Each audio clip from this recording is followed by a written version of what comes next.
Hey everybody, Moby here from the Not So Narrowcast. Well, best ball season is basically upon us, depending on when you get started on this type of thing. I've actually done about 200 drafts already. I know some of you are probably just starting to delve into fantasy football and best ball for this season. Some people may not start drafting till July or August when you have the most information available. But there's something to be said for spreading out your drafts over the course of the season. I want to show you basically the first main key to profiting this year in best ball, and I have been profitable the last 2 years, which is looking at the key game stacks of week 17, the finals of the best ball playoffs. Regardless of what some may say, there's a lot of value to looking at the playoff schedules of teams. And I'll show you examples of that. I'm also going to work through specific game plans and processes and step-by-step things of how you can literally build some of these stacks and combinations. Excuse me. So these are pretty clearly the best 6 games on the slate, based on where the over-unders game totals stand now. Because these range from 47.5 over-under to 51.5, and the next lowest games down are 45.5, and there's a whole lot of low-scoring games. So really, it's these 6 games, and you could almost say 5 games. But this is my rank of these games in order of priority or the best to stack. Ravens at Bengals, which is a Thursday night football game. Now, one thing I'll note in some of these is that Thursday night games, Monday night games, Saturday games, Christmas games, in the case of 15, 16, 17, they're not always shootouts, but the network does like to have a shootout in those.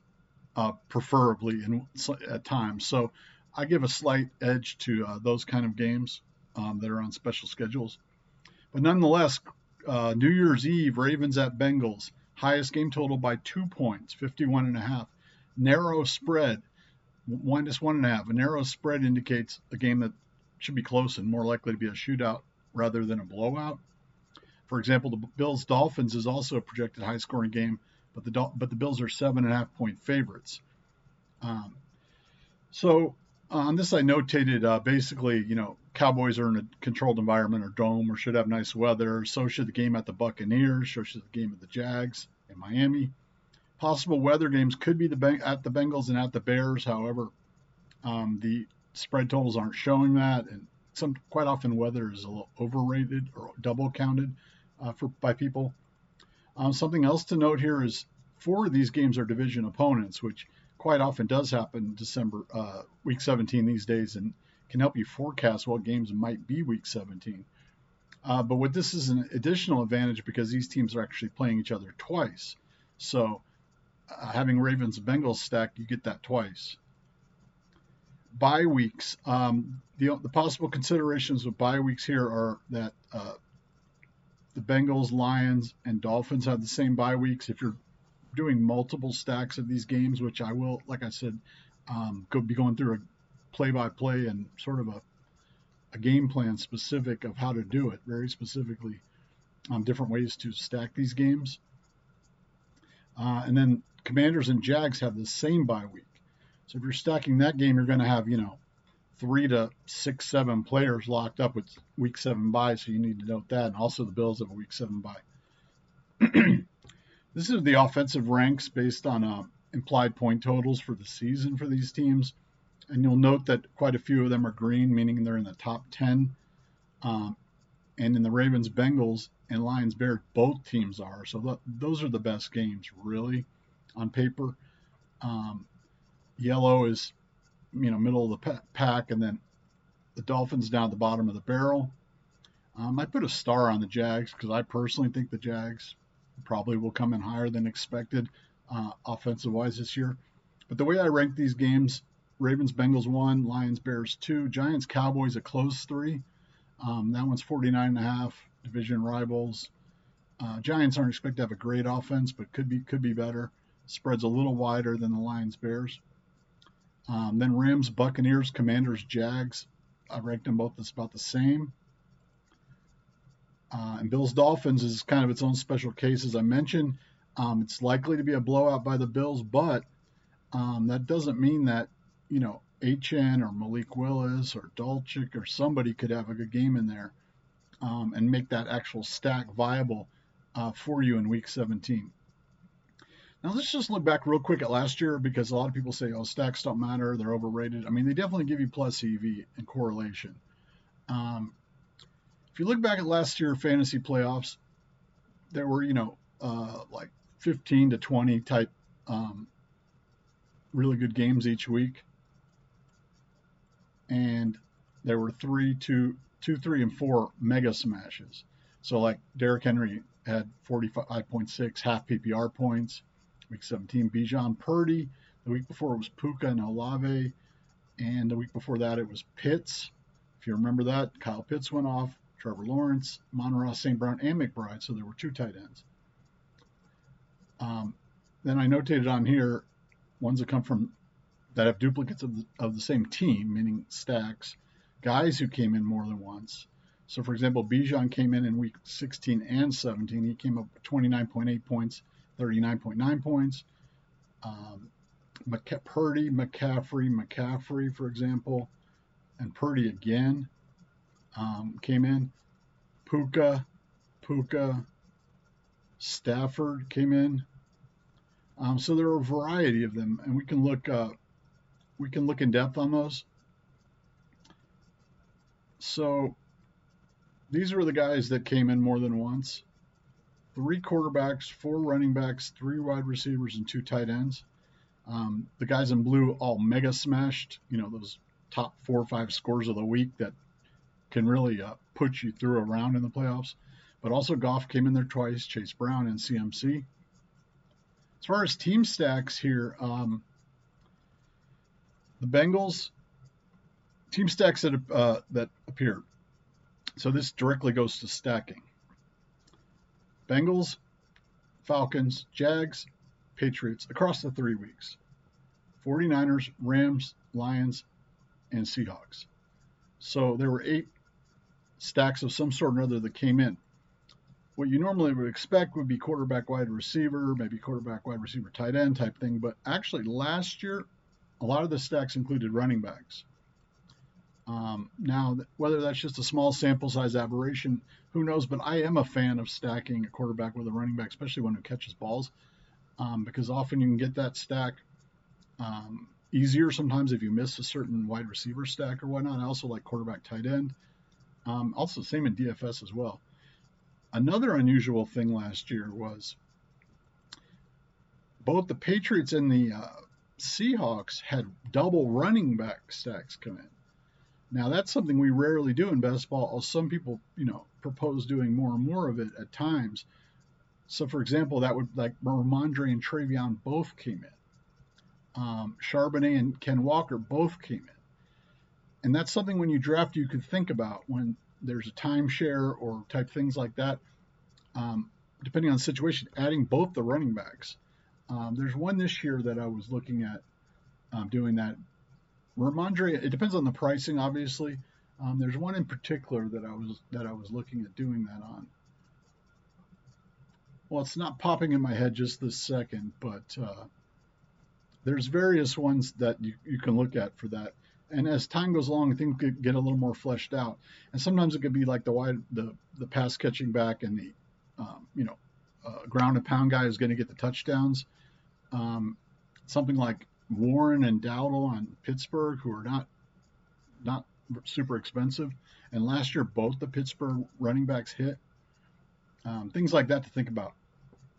Now on to the Week 17 game stacks themselves. What hit last year? Well, Arizona Cincy was one of the most popular ones. If you remember, if you were doing best ball last year around, if you start off with Chase, then around the 2-3 turn, a lot of times people would take McBride and a Bengal or a Cardinal. That hit every week of the best ball playoffs last year. It hit 2 in week 17, 2 in week 16, and 1 in week 15. And again, this chart is that chart point totals is 25 points and up. Half PPR points. These are all the occurrences of that. And actually, there's kind of a gap usually from that on down. So these are real strong performers who can help your team get through, in addition to the absolute nukers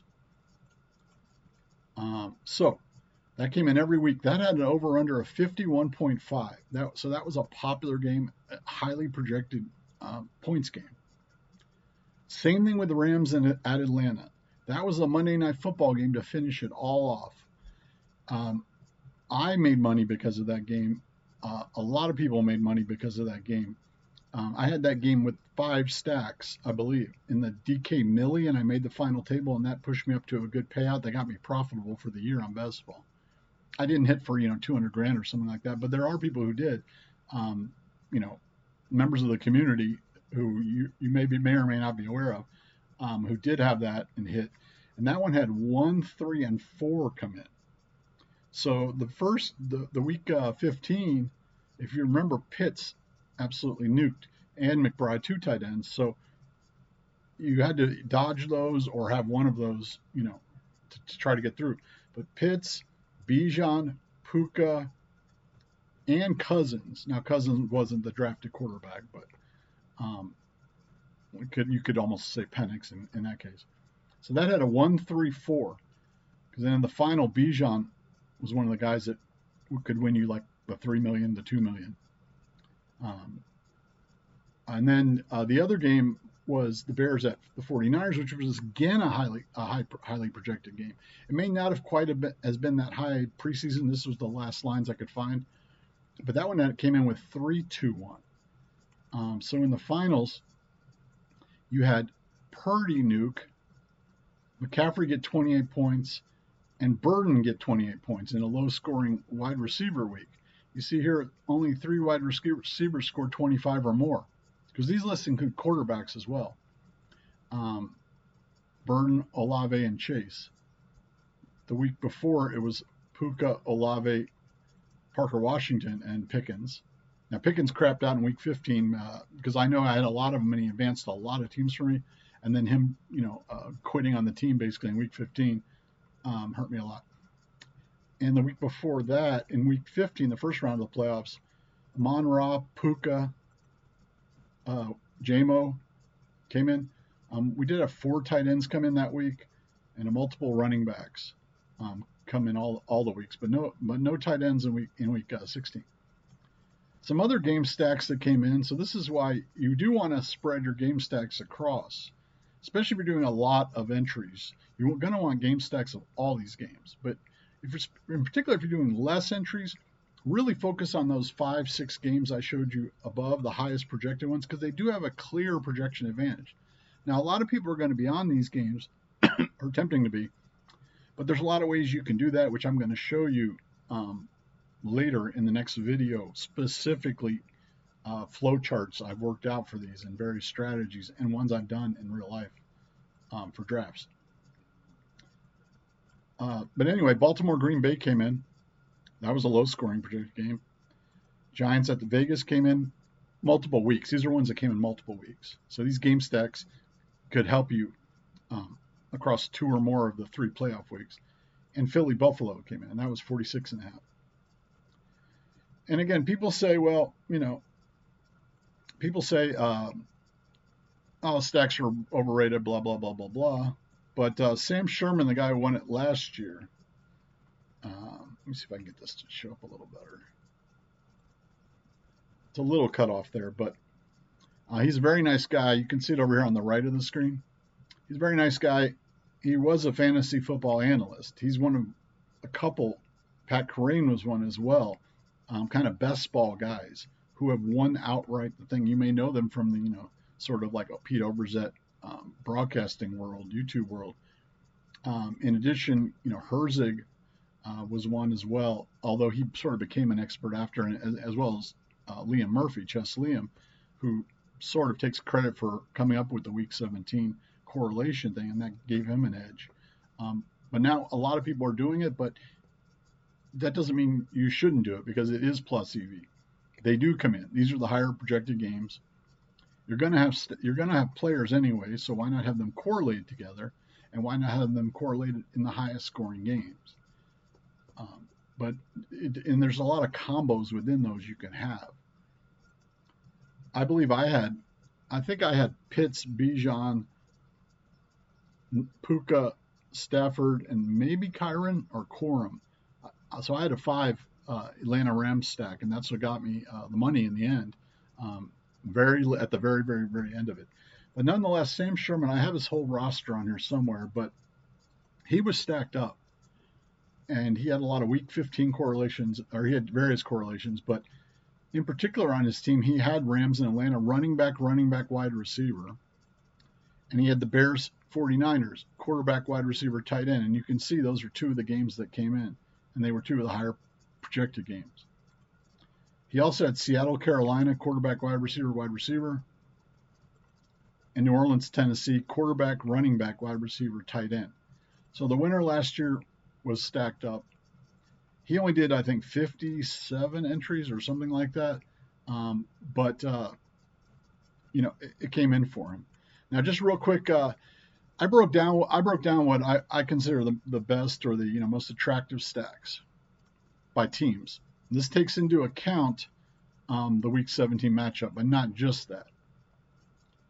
Okay, and you might find a little bit of it surprising, but so what I'm looking at here is the Week 17 total, their implied point totals from Vegas right now, a power ranking done by a site that sims things 100,000 times, the Week 15 over/under, and the Week 16 over/under, and also special notations for X for a Christmas game, M for Monday night game, T for a Thursday game, or a Saturday game.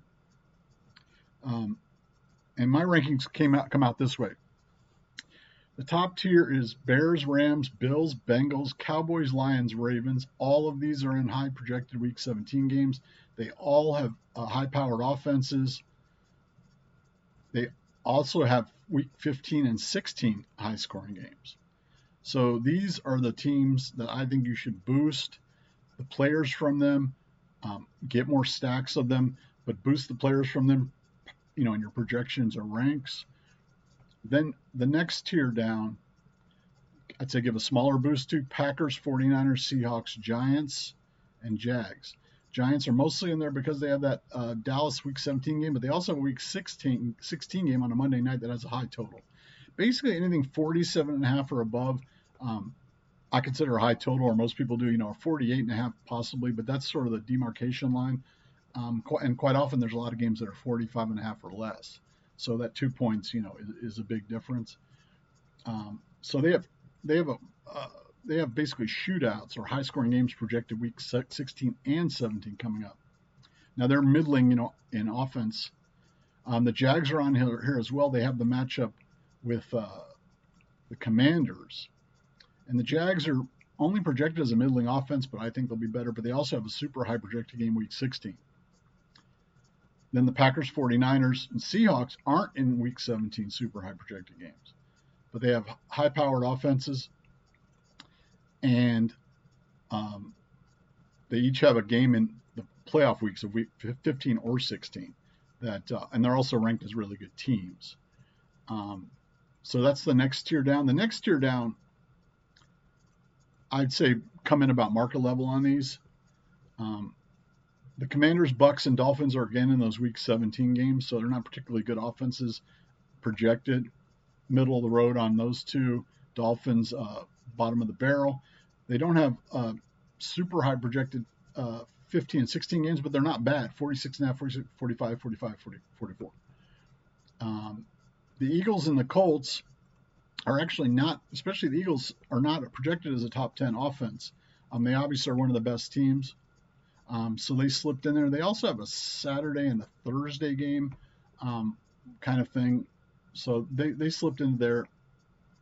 The next tier down might surprise some of you. I actually would have a small dock on these teams when it comes to attractiveness of stacking or even on projections or ranks.